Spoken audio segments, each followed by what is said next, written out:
Welcome, everybody, back to the Talking Philly Sports with Matty B program here on the Edge of Philly Sports with your boy Matty B.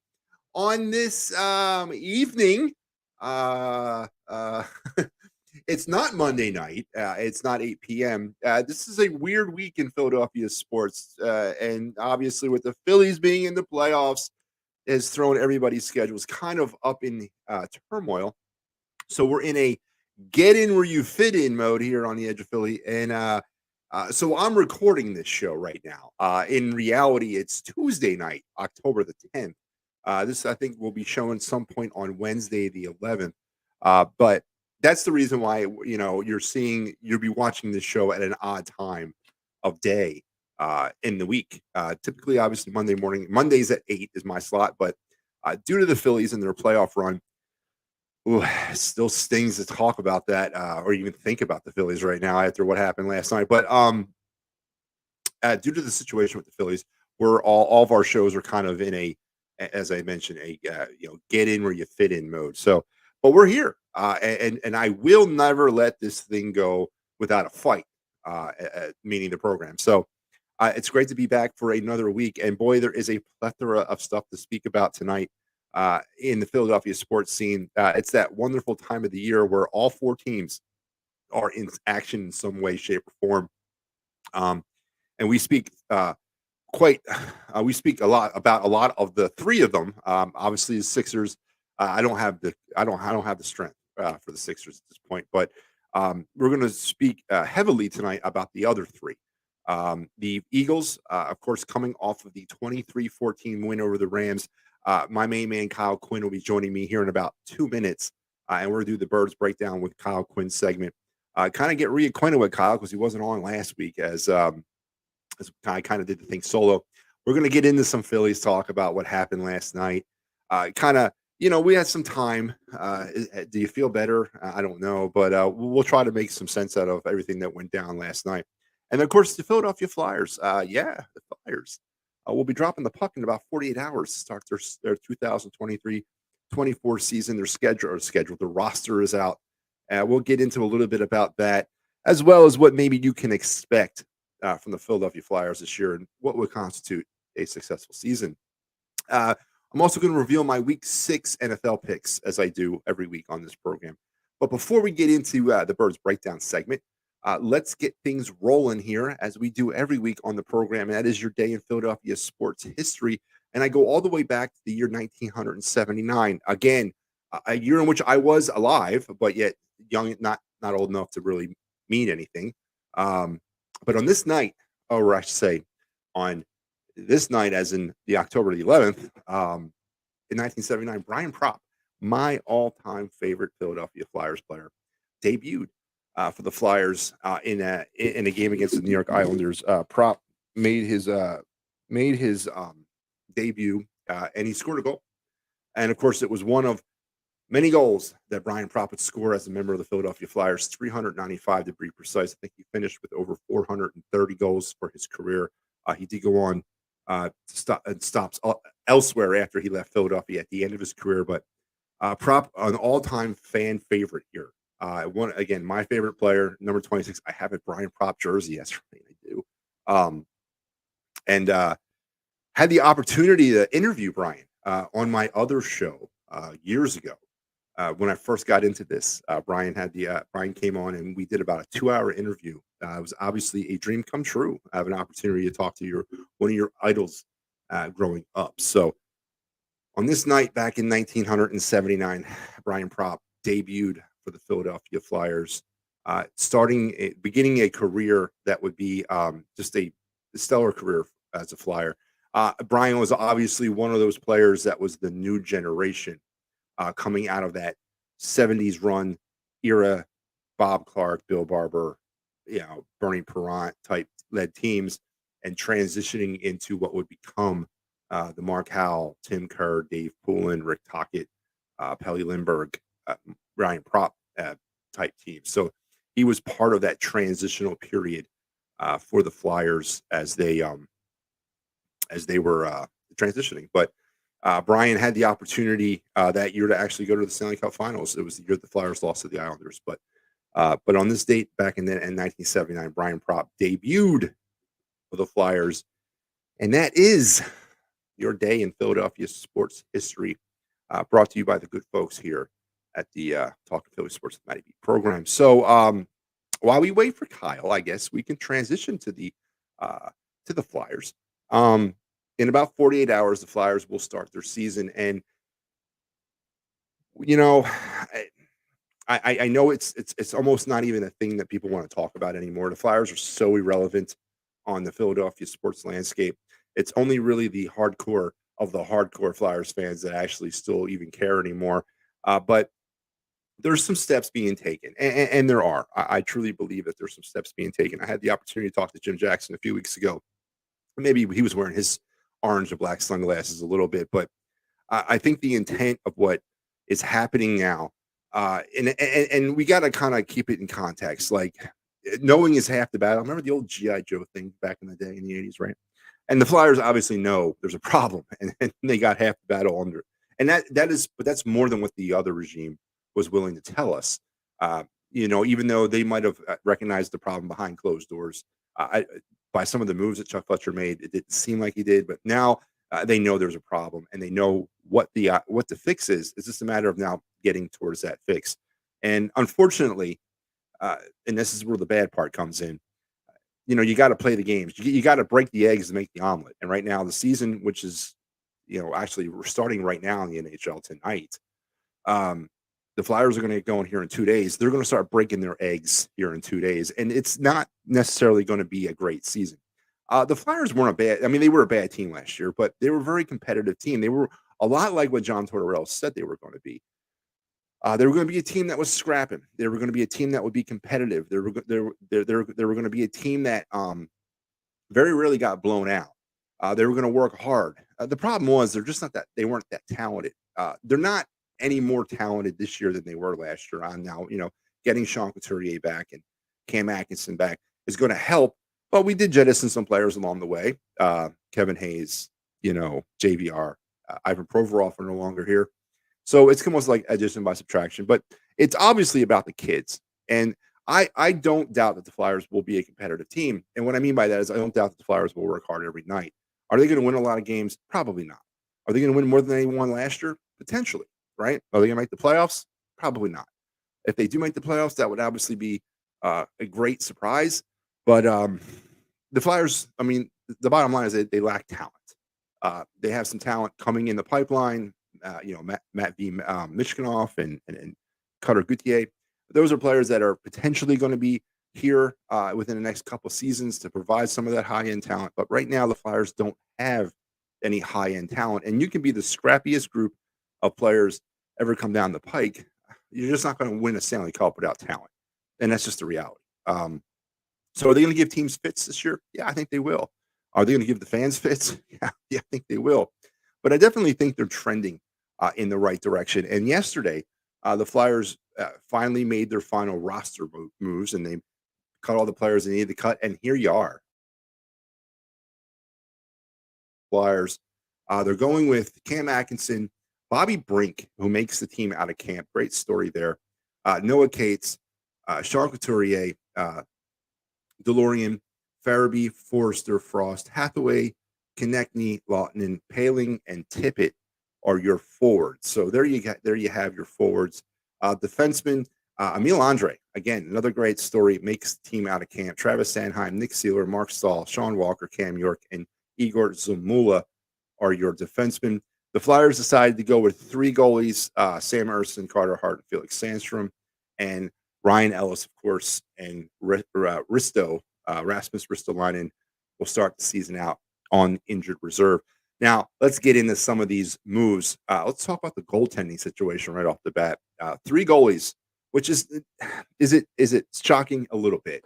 And obviously the vibe around Flyers is Felix Sandstrom, for whatever reason, and he's Felix Sandstrom's in one of those situations where if he were not to have made the team and the Flyers were to have sent him down, he doesn't get sent down. He's out of that option. He's in that veteran phase of his career. He would actually have to be released and then clear waivers and then gets sent down. A lot like what happened with Wade Alves, uh, essentially. And here's the thing: the Flyers, for whatever reason, feel that he would not make it through waivers because there's some teams out there that are eyeing him up. And one of the most notable teams out there that could potentially be in the hunt for a goalie, that's Tampa Bay Lightning. Says Valesky, who of course is the greatest goaltender on the face of the earth, is going to be out for the first couple of months of the season after going through back surgery. So Tampa Bay is in a desperate need for a goaltender.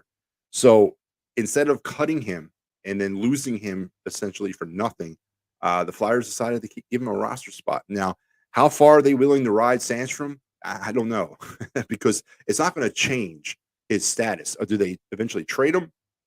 Potentially.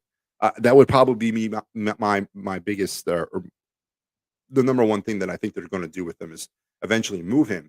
But right now they're going to keep it. They're going to give him a roster spot. They feel so heavily that he would go to somebody and get claimed by somebody if he was to be cut, because that's the only way you can get rid of him, or that's the only way I should say send him down is to release him, have him pass through waivers, and then if he goes unclaimed, head on down to Lehigh, which the Flyers feel that wouldn't happen, that he would get claimed, so they don't necessarily want to give him away for nothing. So Flyers are deciding they're that they're that like into this, they're that committed to it that they're actually going to hold a third goalie roster spot for Felix Sandstrom to start the season. So interesting move there. Smart move, maybe, but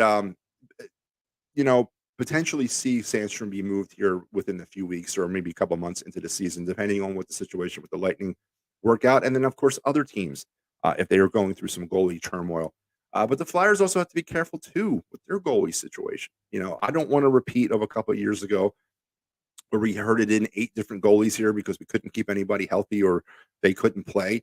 I don't want to go through that. And I'm not necessarily saying that I want to hold 3 roster spots on my game day roster for goaltenders, but if that's what it takes right now to make sure that I'm covered in the net, then so be it. But Felix Sandstrom gets the nod here, makes the opening day roster. The other kind of interesting thing here is about the forwards. Paling and Hathaway both make this team.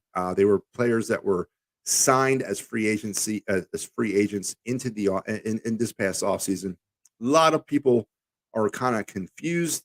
Why are you keeping these two? It's about the kids. Why aren't the kids playing?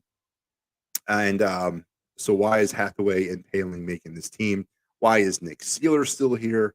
Why did you go out and sign Mark Stahl?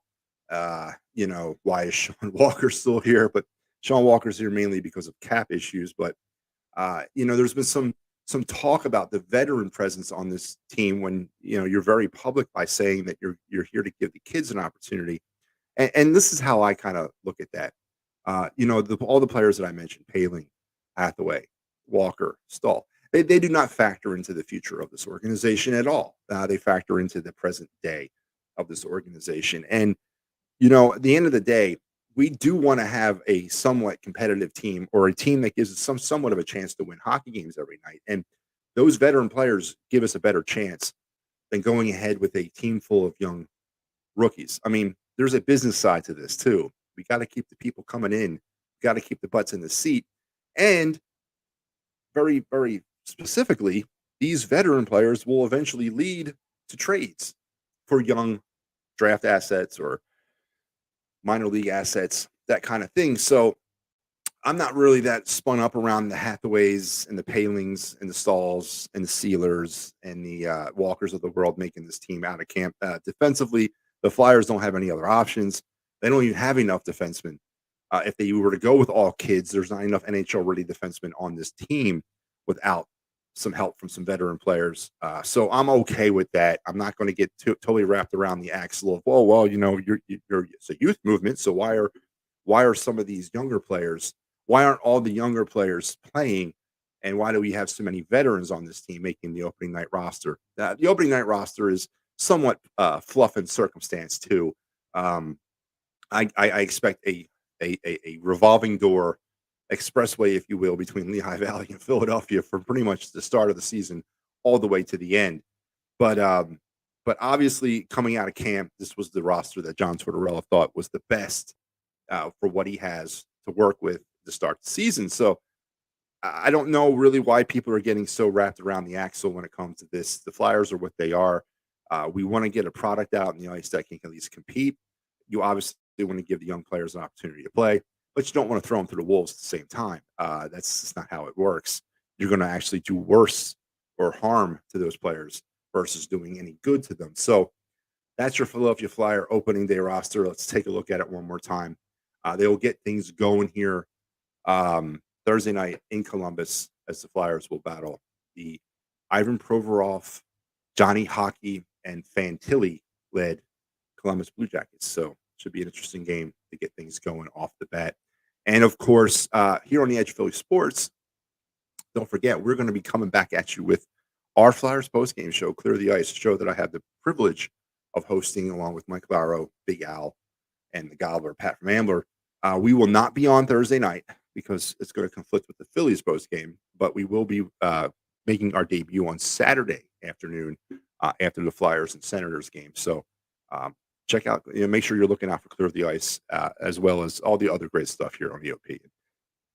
I'll get to all that bill paying thing stuff here in a little bit, but there you have Flyers. The Flyers opening day roster is out, and the Flyers are going to get ready to kick off their 2023-2024 season, hopefully with a bang. Hopefully it's entertaining, and I think it will be. And I had an opportunity today before we'll wrap up the Flyers talk here in a second, but I keep stats. And I want to throw out something about the Flyers last year, and this is probably the last time I talk about this numbers from last year as we turn the page, and we have to turn the page. We got to leave the past in the past. But some numbers for the Flyers last year: they scored 220 goals as a team, averaging about 2.6 a game. They gave up 277, which is about 3.5. They averaged They had 2,391 shots, which is an average of 29 shots a game. That is very, very good. They gave up 2,551 shots for an average of about 31 a game. And this is kind of so when you look at those numbers right off the bat, that's pretty, it's pretty competitive. They weren't scoring a ton of goals, but they weren't giving up a ton either. Yeah, I mean, almost. Listen, there's a difference there, right? But they were in games. They weren't getting shot off the rink. They were competing in the shot realm. Where the season kind of splits for the Flyers, it's their overtime record. The Flyers were 3-12 last year in overtime games. That's ungodly bad. I've actually never even seen anything that bad. And if you just think about this, if we could flip half of those games, just half, into wins, you're looking at a potential 20 more points. So there's something to do with a possible playoff spot there. So if the Flyers can get considerably better in overtime games this year and turn some of these overtime losses into wins, I don't know. I mean, you could be looking at something different, vastly different towards the end of next season. Their shootout record was 2-1. Only got into 3 shootouts, or as I said, 3 games were decided by shootouts. Most of the games went down in overtime for the Flyers. Remind everybody at home what the Flyers' record was. They were 31-38 and 13 under John Tortorella, 75 points. Their power play, very, very public news that it was bad. 35 for 221 for about 15% effective rate. That has to improve dramatically, and I think it will. And when I say dramatically, 20%, that's really it. I mean, if you're operating at a 20% effective rate on your power play, that's NHL average. But 15% ain't going to do it. That's got to get better. I think it will be. Sean Couturier, Cam Atkinson, they are going to provide a spark on that power play. I'd like to see. I think the Flyer power play will improve. The other stat that I like to talk about is since the 2021-22 seasons, the Flyers have gone 63 for 454 on the power play. That's about 13.88% effective rate. Again, it's not like the power play has been bad for 1 year. So we got to get that thing under control. If we can get the power play under control and we can turn some of those overtime losses into wins, I don't know. I've seen weirder things happen. And I mentioned that Ryan Ellis and Ristolainen will start the season out on the injured reserve on IR. That's $11.25 million of Flyers cap. That's going to begin the season on the on the injured reserve list. But don't get upset. Don't think that's a weird number, because that's actually a really good number compared to where it has been in times last season. There were times at some points last year where we had close to $30 million in salary cap sitting on injured reserve. So the Flyers are definitely trending better in that direction as well. So everything's going to line up. Of course, I write articles for EOP. I've been doing a Flyer player spotlight series over the last couple of weeks, kind of gearing people up for the season. And like today, I think I released the last one, which was on Carter Hart. A very quick article, because I really don't have much to say anymore about Carter Hart. It's pretty documented. We know what Carter Hart is. There's a lot going on with him right now. He doesn't seem to be the same free-spirited young man that he was a couple seasons ago when he first got here. He seems a little bit more guarded, a little bit more jaded. Now, is that because of the battle scars of what he's gone through? Maybe. Is it because he's got that scandal, hanging over his head? What was his involvement or lack of involvement with the Canadian junior national team back in 2018? The NHL has yet to release their information on that investigation. Is that hanging over his head? Maybe to a certain extent it is, but definitely Carter doesn't look the same. He doesn't look the same type of person that he was, last year at this point. So Carter Hart, for like it or not, if you're a Carter Hart supporter or not, which I mean, I think he's an okay goalie. I don't think he's. If you read the article, I think we've pretty much fooled ourselves, or we want to believe that Carter Hart is a little bit more than what he is.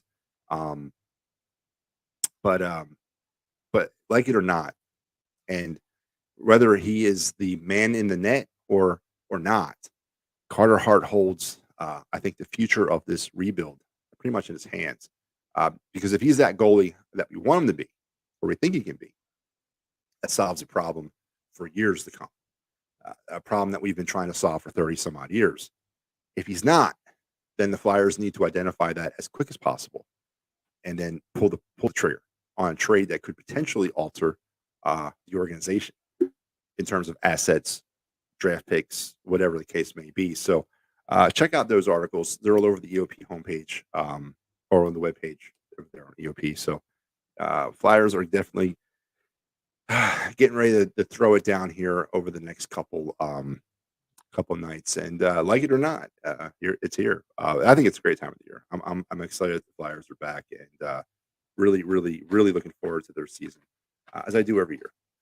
So let's transition now. Still waiting on Kyle. So let's transition to the Phillies. I've heard everything from this is the worst. This is like 2010 Ryan Howard, or 2011 Ryan Howard loss type situation, where he when he went down and tore out his ACL. I've heard all kinds of analyzation of how bad this thing was last night in Atlanta. And I was on the Fightins final last night, me and Pat, and we had first crack at it. And I remember watching the game and watching it unravel in front of my eyes. And I did have a feeling when it was 4-3 that the Phillies were going to lose this. But then but at the same time, I had a feeling that there's no way they could lose it. No, I mean, good teams don't let these types of things happen to them, and the Phillies did.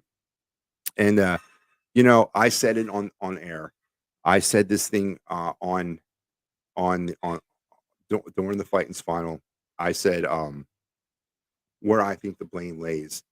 Jeff Hoffman obviously should not have been put in that situation in the 8th inning. And there's people out there that are really defending Jeff Hoffman by saying that he's a fine decision. It was an okay move by Rob Thompson to go with Jeff Hoffman in that position. I don't see where that factors into anything. I don't see where Jeff Hoffman has ever given anybody the inclination that he has the ability to come in that type of high leverage situation and try to be that type of pitcher. Uh, as far as I thought Jeff Hoffman was that long relief, middle relief kind of guy, but to stick him in a situation where you're in the eighth inning of Game 2 of the NLDS and you're holding on to a one run lead when you have better power options available. I think it was ridiculous. It was a ridiculous move by Rob Thompson. And it was a move that was bound to bite him on the butt. And then what does Hoffman do when he gets to the game? He hits the first batter he faces on the first pitch he throws. So that's definitely a sign. If maybe you were on the fence about Hoffman going in, as soon as he plunks that first batter, I'm taking him out because obviously is in his own head at this point. And none of that happened. And then, of course, what happened. Uh, the other big story of the night was the Bryce Harper being caught between second and third on the Nick Castellanos deep drive out to center field there at the end of the game.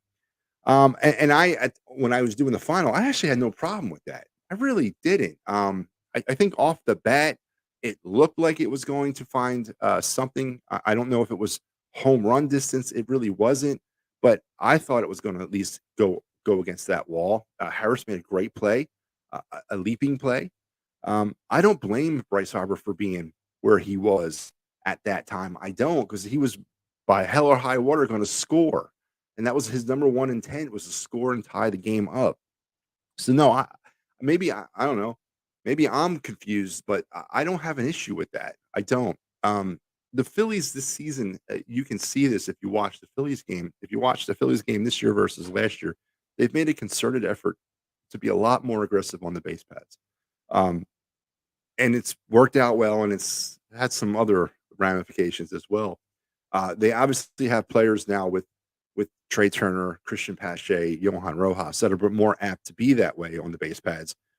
But heading into the season, it was pretty evident that Rob Thompson wanted to be more aggressive. Remember the base running issues we had back like in the first series against the Rangers, or the first couple series of the seasons? I mean, they were making all kinds of mistakes out there on the base paths. But I went back and I looked this up. So the Phillies as a team in 2022 stole 102 bases. That was their team number. As a team this year during the regular season, the Phillies stole 133 bases. So 133 bases this year versus 102 last year. So, I mean, you're talking almost 30 more bases. That's a considerable amount more. That's not just, ass backwards. No, that's an intent right there. And as I also put this out on the final last night, the Phillies last season in the entire postseason, 17 games of the 2022 postseason, they stole 7 bases the entire time. 7. So far through 4 games this year in the postseason, they've stolen 9. So there's something going on there. Again, that's an effort there. That's not just taking what the defense is giving you. No, there's obviously a concerted effort going on with being more aggressive on the base pass. It's evident in what they've been doing all season, even with the mistakes they've been making, and it's evident what's been happening in the postseason. And again, as I said, players like Trey Turner, Christian Pache, Johan Rojas make it a little bit more easier to be aggressive on the base paths, but it's not just limited to them. Everybody's moving. I cited the play last night in the first inning with Dusty Hoffman holding Alec Bohm in the first. He could have made it 2-0 at the point, but he holds him up, coming around second with 2 outs, running on contact, and then decides to hold him up. Dusty Hoffman's been in the news a lot in the postseason as well for his decision-making ability out third base, either sending runners or not sending runners. So I'm saying all this to say I love the aggressiveness on the base pass. I do, and I'll take it every day. But there's certain things you're going to have to take along with it, and that's things that happened last night with Bryce Harper. I know it's not major league quality right there. I mean, that's something you learn in minor league baseball. But Bryce Harper was obviously making sure there was no doubt that he was going to score if that ball hit the ground. And, he made a deal with the devil in order to do that. And the deal came due. And unfortunately, he was doubled off. But to sit here and blame Bryce Harper for the fact that the Phillies lost that game because of that play, that's just ridiculous. That game was was set in stone pretty much long before that, and not too good, right? You know, the offense, the 11 stranded runners on base last night. It just again, the poor batting average with runners in scoring position. Again, these are things that have been byproducts of the entire season. So maybe I'm not all spun up around it. It's because I've been looking at this stuff intently for 2 years, and seeing how this team has had its inconsistencies with runners in scoring position and runners on base in general. Again, as I mentioned this last night, um, the Phillies so far this postseason, to include the Marlins series, they have stranded, or they have left 29 runners on base through 4 games, and that's about and a quarter runners a game. It's ungodly. It's ungodly high.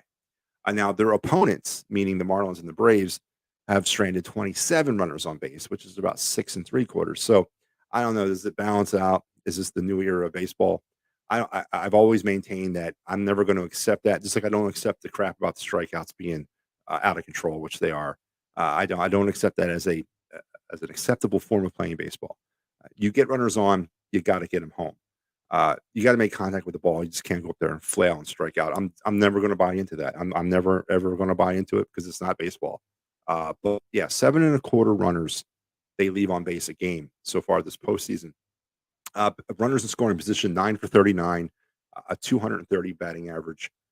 During the regular season, the Phillies, again, I mentioned this last night on the show. The Phillies have left 1,098 runners on base. So just too shy of 1,100 runners were left on base this year. That averaged out to about 6.8 a game. So again, 7 a game, which is, I guess, the average of what they're doing. So why should you get upset? This is what they are. This is what they do. They were 358 for 1,346 with runners in scoring position batting average for a ripe 266 batting average. And again, going into the series against the Braves, the Phillies were actually pretty successful against the Braves in the regular season. They were batting 286 with runners in scoring position against the Braves through their 13 games together. So, you know, but there's no secret. You get runners on, you don't get them in. Um, you're not going to win. You're not going to score runs. You got to score runs, and it's really criminal that you get Zach Wheeler a 4-0 lead. That Zach Wheeler is throwing a no hitter through 6 innings, and then it just implodes in front of you. And the offense went away, and then the defense or the pitching and some suspect decisions by the manager cost the Phillies a great opportunity to win and to go up 2-0 and to conceivably really just kind of suck. I mean, suck the life right out of the Braves as they have to go to Philadelphia for games 3 and 4. But it is what it is. And now we're going to be faced with an opportunity, and because we still have an opportunity in front of us, game 3 tomorrow night at Citizen Bank Park, or I should say tonight, because you guys are watching this on Wednesday. Aaron Nola will get the opportunity to go and continue his auditioning process for either a new team or a new contract with the Phillies, one or the other, as he'll have a huge task ahead of him tonight, as he has the ability here or the opportunity to really continue to repair a very inconsistent 2023. Can he do it? Yeah, he can. Is those 48,000 plus lunatics going to help him? Absolutely. Do the Phillies still win this series? I think they do. But this definitely, it's leaving a bad taste in everybody's mouth. They got to get it. They got to wash it out as fast as they can. Unfortunately for them, the MLB schedule makers are what they are, and the Phillies are another day off in between a game. But they'll have the opportunity on Wednesday here in about 24 hours. I'm sorry, here tonight, um, to wash that taste out of their mouth. And they got to do it, and they got to do it quick. I'm looking for a blowout. I want like a 9-1 win. I want 7 runs in the first inning, and then they don't look back from there, and they just put it to the Braves, and they make no doubt that the Phillies are the better team, and we take that 2-1 lead, and then we finish it in game 4. So just a really a kick in the gut last night. But it's not hard to kind of point the finger at why it is. You get runners on, you don't get them in. You make questionable. You put the wrong pitchers in the wrong pitching situations. What do you expect? So that's what happens. And it's 5-4 losers. Phillies are now 1-1 as they will head to Game 3 tonight in Philadelphia. So it looks like Kyle's not showing up, so that's okay. That's fine. I will go ahead and we will break down the Birds and the Rams game. Kyle's always good. He's probably something came up. I'll find out later on what happened. But Birds breakdown with Matty B tonight. So 23-14 Eagles Rams in a game that I gave the Eagles no chance at all of winning. I thought this was a loss. I thought the Eagles were going to lose by 10. I thought they were going to go out there and get beaten by a team that would take advantage of their problems defensively and also take advantage of their problems offensively, which is the inconsistent play from Jalen Hurts and some of the play calling issues. I thought the Rams were going to capitalize on Sean McVay and all that. I was wrong. Delightfully, happily wrong. The Eagles went out really, and even though the game kind of seemed like a close game, it kind of did, but it really never was. You just never really, Stafford is just, I don't know, man. He's just, he's old, I guess. I don't know. He just doesn't strike the fear of God in you anymore. I never really struck the fear of God in me at all, but no, the Rams definitely, threw everything they had at the Eagles. Don't get me wrong, but they just were not able to overcome that. And this looked like the Eagles, and I'll be the first to admit this. This is like the Eagles were toying with them, and then kind of working out their internal issues until they turned it on and said, you know what, okay, we're done playing around. Let's just end this. And that's what they did. And again, it's an example of a team more talented like the Eagles beating a lesser talented team like the Rams. But I was wrong. I had the Eagles losing 31-21. Kyle also had the Rams winning 27-23. He went with Puka. I went with Stafford as our players of the game. Neither one of them were the players of the game. I would have to give player of the game nods to Hassan Reddick, who kind of starting to play his way back into form. He was all over the place. 3 quarterback hits, 2 sacks, 2 total tackles, but really made his presence felt in that game when it needed to be felt, which was late in that fourth quarter. And that's exactly what you want those big time defensive pass rushers to be doing is to harass that team in the most inconvenient time for them. And that was obviously as the game was running out, Hassan Reddick made his presence known in a big way. So I am going to give player of the game nods to him for this week as the Eagles improve now to 5-0. Some numbers from the game. Let's talk about Jalen Hurts, who had himself a pretty good game. Again, I'll give him that. 25 for 38, 303 yards, touchdown and interception. He was sacked once for 8 yards. Pretty effective. Again, the play calling hasn't been as sexy as you would like it to be, and I think in this case, in this game at least, it was more for what the defense was giving them, more than anything else. I think Jalen will look pretty good.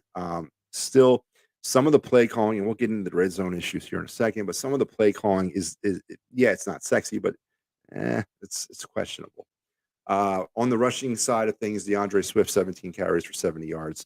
A quiet day, but an effective day. Receiving, A.J. Brown, Dallas Goedert, DeAndre Swift were your leaders. Brown with 6 receptions, 127 yards. Goddard, finally a good day. Best day of the season so far, 8 receptions for 117 yards and a touchdown. And then, as I said, the Eagles, even though it seemed a lot closer than it really was, it never really was in my estimation. The Rams scored 14 first half points, and that was it. The Eagles shut them out in the second half. So credit where credit is due. The Eagles toyed around with a lesser qualified team, and they won the game 23-14. And they also committed 3 penalties for 35 yards. They've now committed 29 penalties for 229 yards. They did not force any turnovers in this game. That's the second week in a row, by the way, that they have not created a turnover on the defense. That's a little concerning. I'll have to admit to that.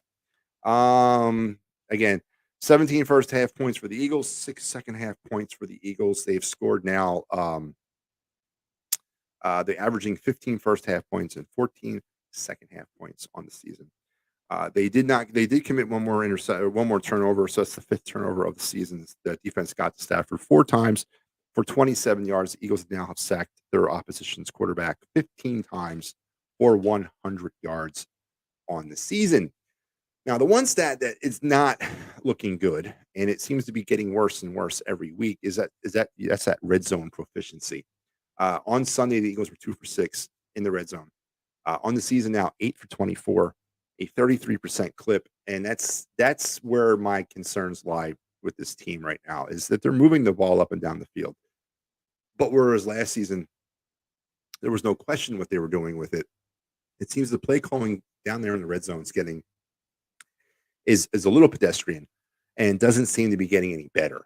The brotherly shove and all that, I'm not even going to talk about that, but it just there just seems to be a lot of broken coverages, a lot of design runs for Jalen Hurts down there.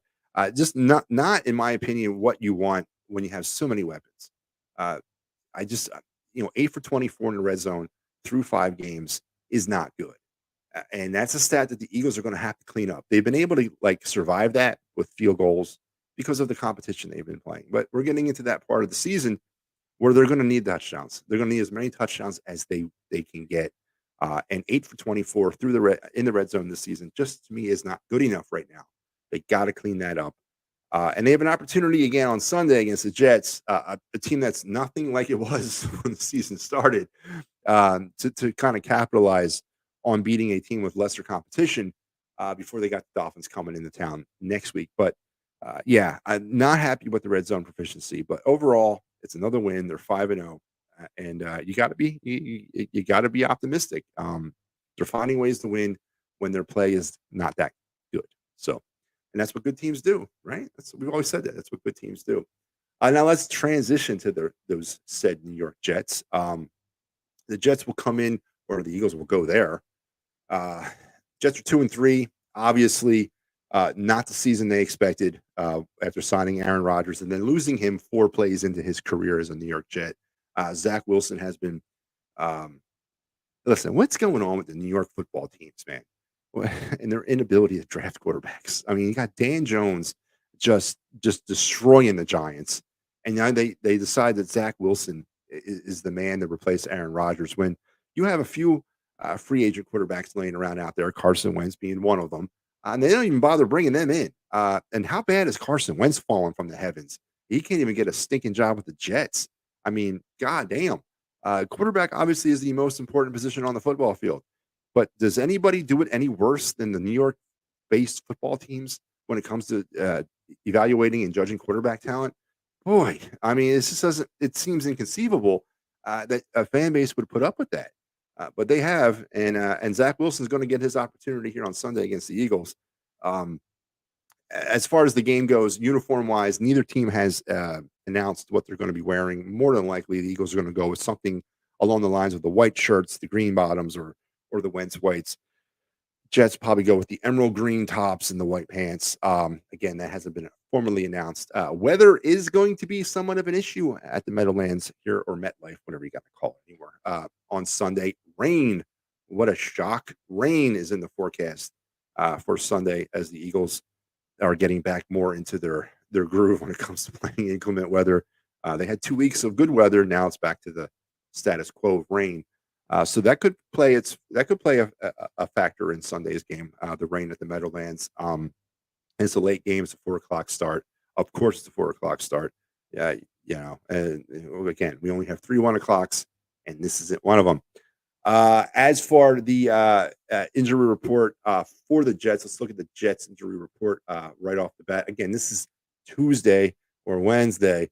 Not much you're going to get in meat and bones of next week. You're going to get some of the results of this weekend. But DJ Reed, their cornerback, he's questionable. Eccles is questionable.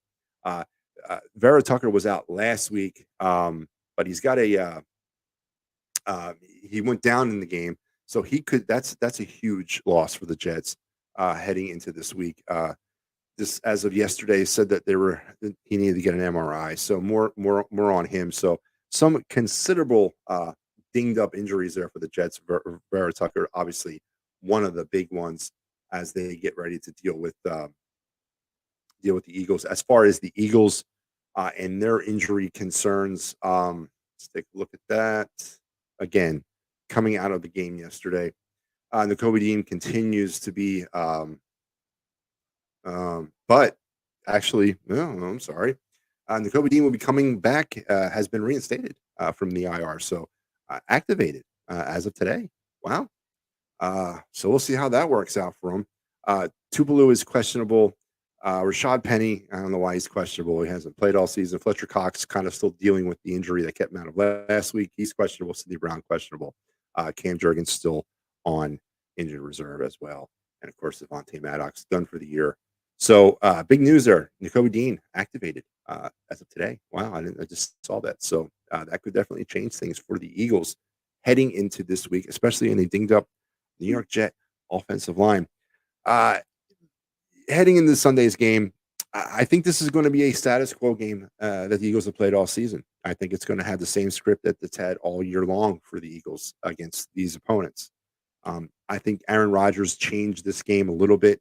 I thought the Jets defense, young, fast, they could probably hang with the Eagle offense, and then Aaron Rodgers could do his best to try to keep the Jet offense, moving forward against the Eagle defense, which I thought he could do. Obviously, Aaron Rodgers is not there. It changes this thing completely. I think this game is going to follow the same script as the last 5 have for the Eagles. I think there's going to be times in this game where the Eagles are frustratingly inconsistent, where they have opportunities to put away the Jets and they just don't do it. They allow the Jets back in. I think it's going to be a script like that. But at the end of the day, again, I think it's just going to be talent kind of outweighs everything else. My keys to Eagle victory. We'll get to them right now. My number 3 key has got to clean up that red zone. As I mentioned, you got to do it now. You got to get it taken care of now versus later when you have to deal with the Buffalo Bills and Miami Dolphins and the 49ers of the world. Get it cleaned up against the Jets. If they can do that, that obviously is going to get people more on board with how things were last year. We got to work on the middle of the field. Goddard had a big game on Sunday. Keep that going. There's no reason why Goddard can't have games like that every week. They found a way to do that with Zach Ertz for years. And they found a way to do that with all the other good tight ends in Eagle history. So keep working that. The Jets can be exploited in the middle of their field. I think that Goddard can still feast. And my number 1 key Eagles victory, very simply, Zach Wilson is friggin' Zach Wilson. Do not elevate Zach Wilson to think he's anything but what he is, and that's a second-rate quarterback. That's really kind of maybe on his last legs in the NFL. And keep Zach Wilson down. Keep Zach Wilson the type of quarterback that he is, and that's garbage. So don't let Zach Wilson feel anything better about himself than he does at this particular moment in time. And that's my number 1 key to Eagles victory. But with all that said, here's my conundrum. Back in August, I picked the Jets to win this game. Yeah, I did. I bought into the hype, as I do every year when it comes to this Jets team. I don't know why. I always look at the drafts and say, wow, they did a really good job, but year after year after year. I guess Aaron Rodgers was the tipping point for me. I thought they would have enough to do it. Obviously, Rodgers is not in this game anymore. He's not in the season anymore. But I'm still going to stick with my pick. And yeah, I'm going with the Jets. I don't believe it, but I'm a lot of things, but consistent is one of them. And I'm going to stay with the Jets. I say Jets win 24-21. And yes, Zach Wilson is my player of the game. I'm going with Zach Wilson as my player of the game because if things were going to go wrong, that's where I think it would go wrong the worst way for the Eagles. And that is allowing Zach Wilson to believe that he's anything more than what he is. But yeah, even with all that said, and I really don't think the Eagles will lose this game, but I originally picked the Jets to win this game back in August. I'm sticking with it. Give me the Jets 24-21. And again, Zach Wilson is my MVP. I will call or text or email Kyle and get his player of the game and his prediction as well before we resume contact next week, so we can resume all of our stats. And again, those of you playing at home, me and Kyle both had the Rams last week. We both lost, and we're both 4-1 now. So, as far as my week 6 picks in the NFL, well, heading into week 6, I'm 44-33, coming off an 8-6 week. Horrible. It's been one of those years again. But I'm going to keep plugging away at this. You guys already know I'm going with the Jets over the Eagles. The Thursday night game this week is Denver and Kansas City. Denver's dead. Give me Kansas City in a big game from Pat Mahomes and company. Baltimore and Tennessee on Sunday. Give me Baltimore, Washington, and Atlanta. Give me Atlanta, Minnesota, and the Bears. Give me the Vikings, Seattle, and Cincinnati. Give me Seattle. Or sorry, give me Cincinnati.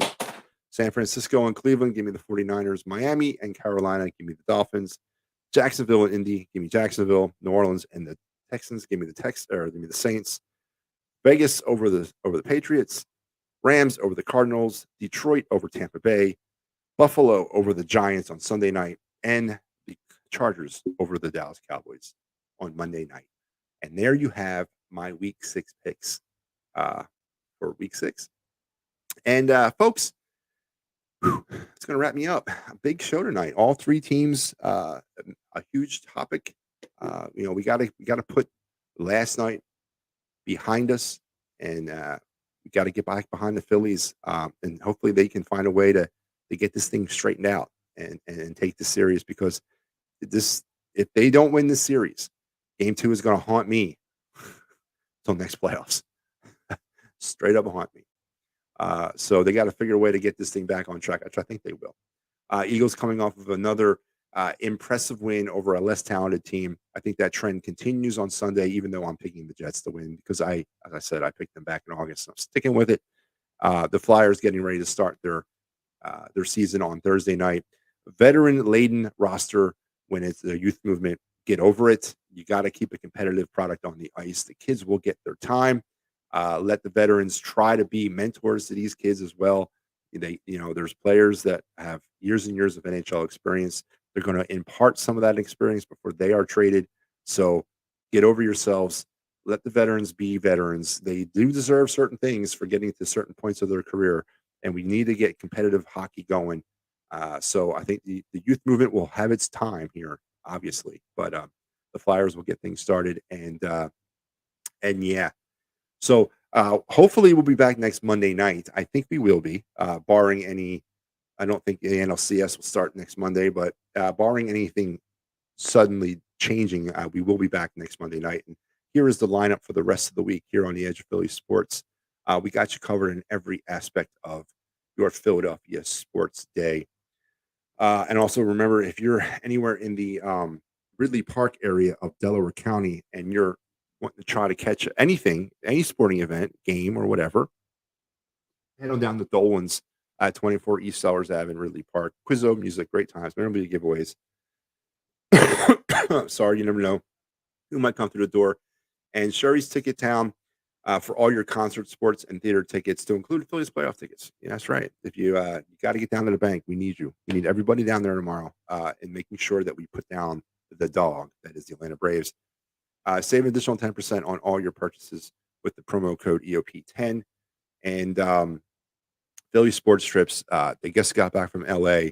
They're heading up to the Meadowlands this weekend.